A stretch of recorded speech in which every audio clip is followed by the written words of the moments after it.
Welcome back everyone to your channel civil explain. और some series में आज का हमारा टॉपिक रहेगा, इस वीडियो का टॉपिक रहेगा इलास्टिक कांस्टेंट। इलास्टिक कांस्टेंट्स क्या थे ना कि जब किसी मटेरियल का हमें प्रॉपर्टीज डिफाइन करना था ना, तो हमने क्या किया, वर्ल्ड वाइड कुछ कांस्टेंट्स हमने डिफाइन कर दिया, जो कि हमारे होते हैं यंग्स मॉडुलस। ठीक है, जो पिछले वीडियो में मैंने बता रखा है कुछ, जो हमारा जी वैल्यू होता है मॉडुलस ऑफ रिजिडिटी। ठीक है, एक हमारा के होता है जो होता है बल्क मॉडुलस, और एक होता है पॉइजन्स रेशियो। तो ये चार हमारे इलास्टिक कांस्टेंट्स हैं जो हम इस वीडियो में देखने वाले हैं। तो चलिए देखते हैं। तो जो सबसे पहला हमारा इलास्टिक कांस्टेंट है वो होता है हमारा मॉडुलस ऑफ इलास्टिसिटी।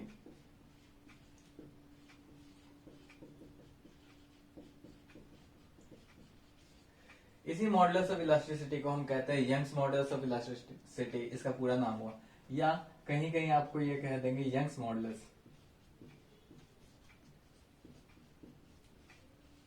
ठीक है, यंग्स मॉडुलस। इसी चीज को हम डिफाइन करते हैं, डिनोट करते हैं ई से। ये ई याद आ रहा होगा, जब मैंने हुक्स लॉ का वीडियो बनाया था, अगर आपने देखा होगा तो उसमें मैंने बताया था कि ई कैसे आता है। तो ज्यादा कुछ नहीं है। ई क्या होता है कि जब हुक्स लॉ फॉलो हो रहा होता है ना, तो हमारा स्ट्रेस स्ट्रेन के प्रोपोर्शनल हो जाता है। तो वो जब प्रोपोर्शनलिटी साइन हटता है ना, तो उस प्रोपोर्शनलिटी साइन को हटाने के लिए हमें एक टर्म ई इंट्रोड्यूस करना होता है, जिसे हम कहते हैं यंग्स मॉडुलस ऑफ इलास्टिसिटी। तो हमारा ई का जो वैल्यू हो जाएगा, ये ई, ये बराबर हो जाएगा स्ट्रेस अपॉन स्ट्रेन, या इसी को कहीं कहीं लिख देते हैं डायरेक्ट स्ट्रेस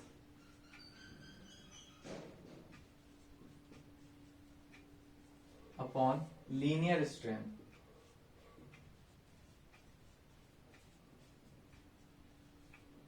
अब ये लीनियर स्ट्रेन क्यों कह रहा है, क्योंकि ये जो स्ट्रेन इसमें हम लेते हैं वो सिंगल डायरेक्शनल लेते हैं, यूनि डायरेक्शनल लेते हैं।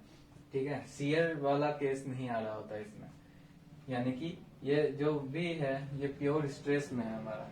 ठीक है, सीयर स्ट्रेस में नहीं है। मतलब जो भी हम डायग्राम लेंगे, अगर हम एज्यूम करते हैं कि ये हमने डायग्राम लिया है, ठीक है, इसमें जो कंप्लीट अगर डिफॉर्मेशन आ रहा है, ठीक है, ये अगर डिफॉर्मेशन आ रहा है, ये डेल्टा, तो ये क्या है ना, सिर्फ और सिर्फ इस लीनियर फोर्सेस के कारण आ रहा होगा। अगर हम एक साइड देखें इस डायग्राम के हिसाब से, मतलब कि इसमें कहीं भी शियर स्ट्रेस हमारा एक्ट नहीं हो रहा होगा। ठीक है, इसीलिए direct stress upon linear strain कहते हैं, जो कि हमारा सिंबॉलिक वे में सिग्मा अपॉन एप्सिलॉन हो जाता है। ठीक है, तो ये हो गया हमारा सबसे पहला मॉडुलस ऑफ इलास्टिसिटी। दूसरा हमारा जो कांस्टेंट है वो होता है हमारा शियर से रिलेटेड। ठीक है, जिसे हम कह देते हैं shear modulus, modulus of rigidity.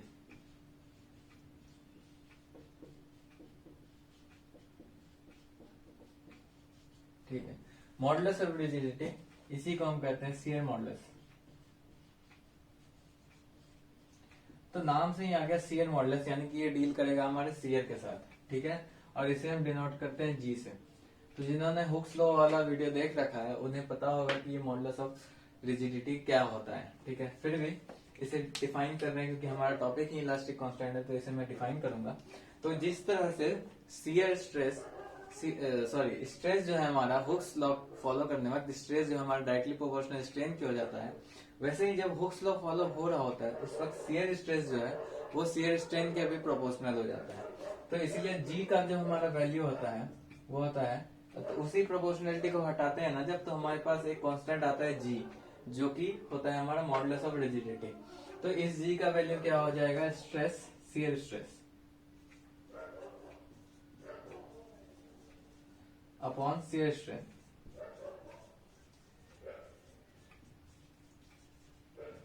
ठीक है, तो ये हमारा वैल्यू हो जाता है। थोड़ा अगर इसे हम डिटेल में देखें तो क्या होगा ना, अगर हम एक शेप ले लें, ठीक है, मान लिया कि ये जो है ना स्क्वायर है हमारा, ठीक है, एक स्क्वायर शेप है, इस पे क्या एक्ट हो रहा है हमारा, इस पे एक्ट हो रहा है शियर। ठीक है, इस पे एक्ट हो रहा है शियर। अब इस शियर के कारण क्या होगा, डिफॉर्मेशन आएगा। तो डिफॉर्मेशन हमारा कैसे हुआ,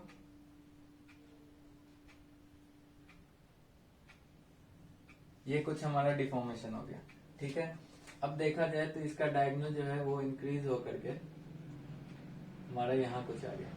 ठीक है, और जो एक्चुअल डायगोनल था हमारा वो ये था। ओके, अब क्या हुआ कि जब हमारा डिफॉर्म हुआ ना तो ये हो गया साई एंगल। ठीक है, यही साई एंगल हमारा क्या कहलाता है, ये साई एंगल होता है शियर स्ट्रेन। ठीक है, और शियर स्ट्रेस को हम दिखाते हैं टाउ से।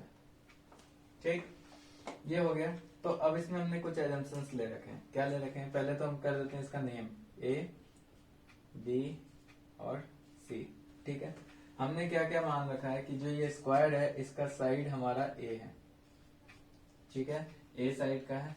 ये जो एंगल है कौन सा, ए सी बी एंगल, ये 45 डिग्री है। ओके, ठीक है, ये जो हमारा स्ट्रेन आ रहा है इसमें थीटा आ रहा है। तो इससे आप समझ गए होंगे जो शियर स्ट्रेन है ना वो हमारा एंगुलर डिफॉर्मेशन के कारण मेजरमेंट होता है, इसलिए साई उसका वैल्यू हो गया। ठीक है, अब इसमें क्या देखते हैं ना कि अगर हम बात करें किसकी, स्ट्रेन इन डायगोनल, किसकी बात कर रहे हैं कि डायगोनल में स्ट्रेन इन डायगोनल। ठीक है, इस डायगोनल में स्ट्रेन आएगा। ये ए बी जो हमारा है वो डेल्टा है। ठीक है, तो इस स्ट्रेन में जो हमारा आएगा इस डायगोनल में स्ट्रेन वो क्या आएगा, change in length. Change in length क्या है अपना सी बी। ठीक है, upon actual length. Actual length क्या था ओ ए, यही हमारा स्ट्रेन होता है। ठीक है, ये कर दिया। अब क्या करना है, अब हम देख रहे हैं कि ये जो सी बी है ये 45 डिग्री है। तो हम कह सकते हैं ये सी बी ए बी के टर्म्स में क्या होगा हमारा, बताइए। ए बी अगर डेल्टा है तो ये हो जाएगा डेल्टा कॉस 45 डिग्री अपॉन में ओ ए। सही है, डेल्टा क्या होगा, अब इसमें से आप देखिए डेल्टा क्या होगा। तो डेल्टा सिंपल है, हम जब इस ट्रायंगल की बात करते हैं ऐसे तो हमें पता है कि अगर ये एंगल थीटा है, ये इसका लेंथ एल है, ये जो ये आर्क का लेंथ है एल है। ठीक है, और अगर ये ए है तो हम जानते हैं L equals to A theta होता है। सॉरी पाई लिख दिया मैंने, ए थीटा होता है। तो सिमिलर वे में अगर यहाँ देखें तो डेल्टा हमारा क्या हो जाएगा, ये डेल्टा इक्वल्स टू हो जाएगा क्या, ए फाई। सही बात है, इसी चीज को अब हम इसमें लिखते हैं, डेल्टा बराबर हमारा हो गया ए फाई cos 45 की वैल्यू 1/√2। ठीक है, अब टर्म आती है हमारे ओ ए की। ठीक है, ओ ए ये अगर हम पाइथागोरस लगाएं तो हमें पता चलेगा ओ ए का वैल्यू होगा √2a। सही बात है, अब ये ए से ए दोनों खत्म। तो हमारा क्या दिखने को मिल गया कि जो हमारा स्ट्रेन इन डायगोनल होता है वो क्या होता है, जो हमारा टोटल स्ट्रेन है उसका हाफ। ठीक है, तो इससे हमें क्या पता चला कि बॉडी में जितना भी स्ट्रेन आ रहा होगा इस बॉडी पूरे बॉडी में, ठीक है, अगर ये 45 डिग्री पे है, हमने एग्जांपल लेकर के सॉल्व किया 45 डिग्री पे, एंगल चेंज भी कर दो आप, तो हमें बस इतना पता चला कि इस बॉडी में पूरा जो शियर स्ट्रेन आएगा उसका जो हाफ होगा वो क्या होगा, हमारा डायगोनल पे ही एक्ट हो रहा होगा। ठीक है, तो ये हमारा मॉडुलस ऑफ रिजिडिटी था। तीसरा जो हमारा आता है वो आता है बल्क मॉडुलस।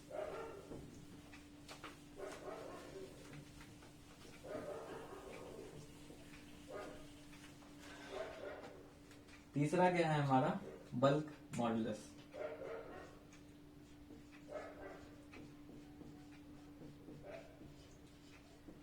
इसी को हम कहते हैं वॉल्यूमेट्रिक मॉडुलस। वॉल्यूमेट्रिक मॉडुलस, और ये डिफाइन होता है हमारा के से। ठीक है, अब इसे समझिए, अभी तक जो हम बात कर रहे थे वो 2D में बात कर रहे थे, अब हमारा इंट्रोड्यूस हो गया वॉल्यूम, मतलब एक और मटेरियल का प्रॉपर्टी वॉल्यूम पे। ठीक है, तो ये जो हमारा लाया गया था ना बल्क मॉडुलस, ये मेनली लाया गया था कंप्रेसिबिलिटी के लिए।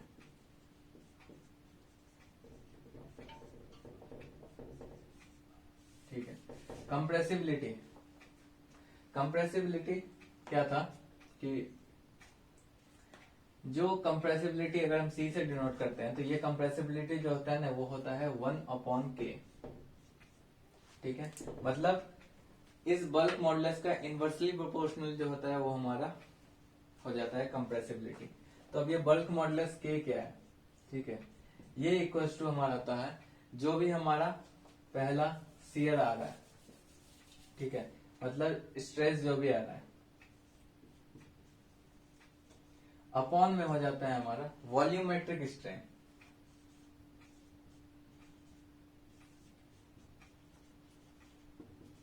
अब ये एक नया टर्म आ गया वॉल्यूमेट्रिक स्ट्रेन। अब ये क्या होता है, तो वॉल्यूमेट्रिक स्ट्रेन को है ना आप सीधा सीधा ये जान सकते हैं कि जिस तरह मैंने बताया था change in dimension upon actual dimension, similarly volumetric strain क्या है, वॉल्यूम है, ठीक है।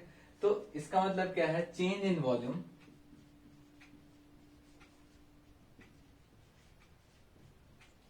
अपॉन एक्चुअल वॉल्यूम,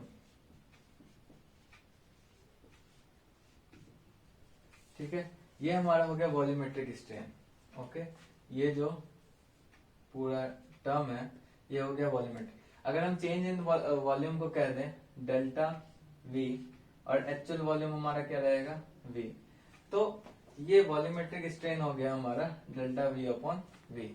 स्ट्रेस क्या है, तो इसमें एक चीज है क्या, वॉल्यूम की बात हो रही है, यानी कि हमारा स्ट्रक्चर क्या है 3D है,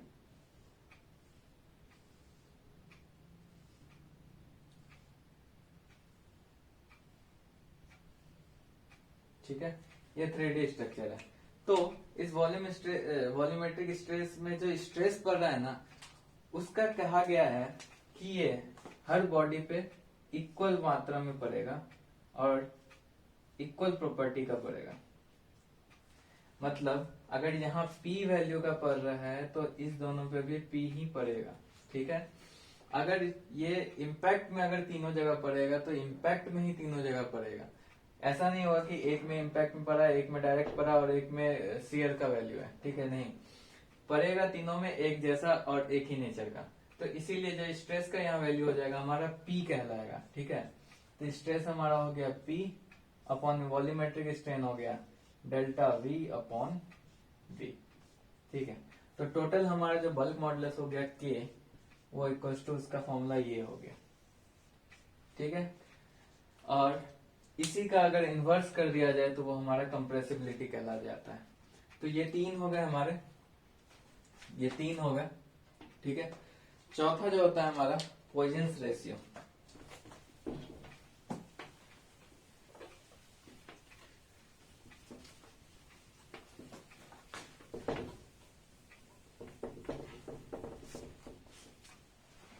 चौथा हमारा होता है पॉइजन्स रेशियो, ठीक है।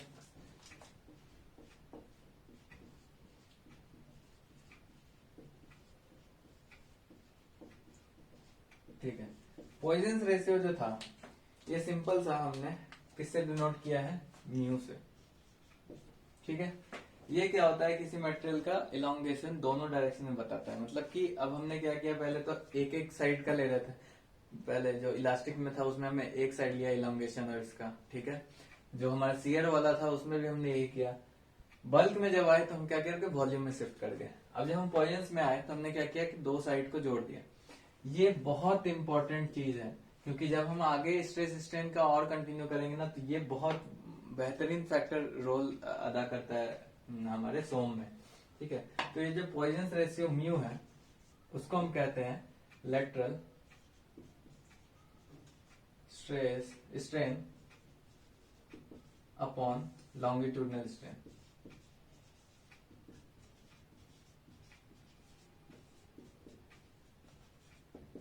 अब ये क्या चीज है, और ये होता है हमारा निगेटिव में वैल्यू, ठीक है। तो अब सारी चीज जानेंगे। लेटरल स्ट्रेन क्या हुआ, ये हमारे कोई बॉडी था, ठीक है, 3D बॉडी ले लेते हैं, समझने में इजी रहेगा। इसके क्या हुआ कि यहाँ पे एक फोर्स हमारा पड़ रहा था, ठीक है। तो इस लॉन्गिट्यूड के अलॉन्ग ये का क्या हो गया, कंप्रेस हो गया, ठीक है। कंप्रेशन आने के कारण हमारा एक स्ट्रेन डेवलप हुआ, जो कि इसके लॉन्गिट्यूडनल एक्सिस के पैरेलल था, मतलब लॉन्गिट्यूडनल एक्सिस के साथ साथ था, तो ये जो हमारा स्ट्रेन कहला गया वो कहला गया लॉन्गिट्यूडनल स्ट्रेन। ठीक है, लेटरल स्ट्रेन क्या हुआ, अब इसी फोर्स के कारण ये तो कंप्रेस हुआ, लेकिन ये जो बाकी के साइड है ना वो क्या होंगे, ऊपर की तो थोड़ा सा इलांगेट होता है।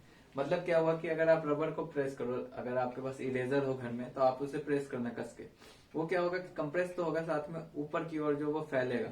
तो ये जो हो गया, मतलब इस साइड में, नीचे के साइड में, ये फ्रंट साइड में और पीछे के साइड में, यहाँ पे जो भी स्ट्रेन डेवलप होगा इस फोर्स के कारण वो हो गए लेटरल स्ट्रेन। तो अगर ये लॉन्गिट्यूडनल लेटरल का आपको कॉन्सेप्ट समझना है तो मैंने आगे के जो पहले जो वीडियोस अपलोड किए हैं उसमें एक जगह पे मैंने बहुत बेहतरीन तरीके से समझा रखा है। फिर भी ना समझ में आया तो कमेंट कीजिए, और मेल आईडी मैंने दे रखा है डिस्क्रिप्शन में, आप वहां से मुझे मेल भी कर सकते हैं, मैं एक डेडिकेटेड वीडियो वापस से बना दूंगा। ठीक है, तो ये हमारा lateral strain upon longitudinal strain ये हो गया म्यू। ठीक है, अब आया बात कि ये निगेटिव का क्या लोचा है। निगेटिव का लोचा ये है कि अगर हम देखें क्या होगा, अगर हम इसे कंप्रेस कर रहे हैं तो इसे हम निगेटिव लेंगे। ठीक है, और ये जो है ना अपवर्ड की ओर फैल रहा है वो पॉजिटिव हो जाएगा। ठीक है, सिमिलर वे में अगर आप ऑपोजिट ले, ये क्या होगा इलांगेट, तो इलांगेशन को अगर हम पॉजिटिव लेते हैं तो ये निगेटिव हो जाएगा। ठीक है, ये निगेटिव हो जाएगा। तो एक तरह से ये जो निगेटिव हमने दिया है ये क्या कर रहा है, वहां के जो चेंजिंग इफेक्ट है, पॉजिटिव और नेगेटिव जो चेंजिंग इफेक्ट है उसको बैलेंस कर रहा है। ठीक है, अगर आप नेगेटिव नहीं भी देते हैं तो भी हमारा इक्वेशन सही है, कोई बात नहीं है, वैल्यू आपकी उल्टे आएगी। मतलब आपको उसमें ज्यादा समझने की जरूरत पड़ेगा कि आखिर चेंजेस कहाँ आ रहा है। मतलब अगर नेगेटिव आ रहा है तो आप समझ जाइए कि आपने जो एजम्पशन ले रखा है कि साइन हमने इसको पॉजिटिव ले रखा है, तो वो चेंज हो जाएगा। ठीक है, तो ये जो है ना, मतलब ये नेगेटिव साइन पहले से ही हमें कॉन्ट्राडिक्ट करके मतलब उस पूरे वैल्यू को स्टेबलाइज करके दे रहा है। ठीक है, तो ये हो गया पॉइजंस रेशियो। तो अब क्या है ना, कुछ ऑब्जेक्ट्स या कुछ मटेरियल कह लीजिए, उनका हम पॉइजंस रेशियो देख लेते हैं कि अगर हम मटेरियल है हमारा और इधर है आपका पॉइजंस रेशियो। ठीक है, सबसे पहला मटेरियल हमारा आता है कॉर्क। ये बैडमिंटन खेलने वाला कॉर्क मत समझ लीजिएगा, ये कॉर्क वो है जो आप शैंपेन के बोतल के ऊपर लगा रहता है, वो वाला कॉर्क। तो उस कॉर्क का जब पॉइजंस रेशियो निकाला गया ना, मतलब उसे कंप्रेस किया गया, तो उसका वैल्यू आया 0। अब बोलोगे कैसे, तो क्या हुआ ना कि उस कॉर्क को जब हम कंप्रेस किए ना, तो हमने क्या देखा कि लॉन्गिट्यूडनल स्ट्रेन तो आ रहा था, लेटरल स्ट्रेन जो था ना, मतलब अगर हम एक्सियली उसको कंप्रेस कर रहे थे, लेटरल स्ट्रेन का वैल्यू 0 आ रहा था। तो इसलिए ये जो कॉर्क का वैल्यू हो गया वो 0 हो गया। ठीक है, दूसरा हमारा इंपॉर्टेंट जो हो जाता है वो होता है ग्लास। ठीक है, इसका वैल्यू जो होता है हमारा 0.05, ये फिक्स वैल्यू है, ये वैरी नहीं करता। ठीक है, तीसरा मटेरियल हमारा सबसे इंपॉर्टेंट बिल्डिंग में कंक्रीट, ये जो है ना लाई करता है अप्रोक्स 0.1 से 0.2 के बीच। ठीक है, ये वेरियस एग्जाम में पूछे जाते हैं, तो आप इसे तो याद कर ही लीजिए। ठीक है, चौथा जो हमारा है, चौथा हमारा मटेरियल होता है कोई सा भी इलास्टिक मटेरियल।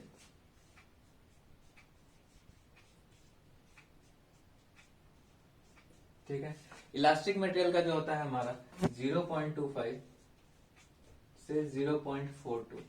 ठीक है, ये भी वैल्यू वैरी करती है 0.25 से 0.42 में।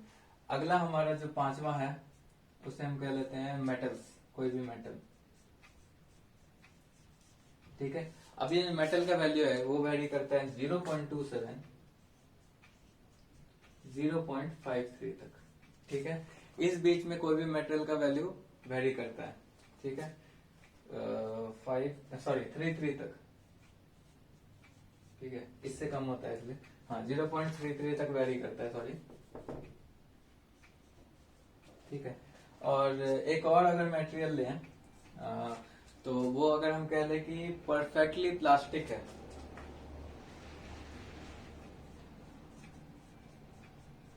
प्लास्टिक,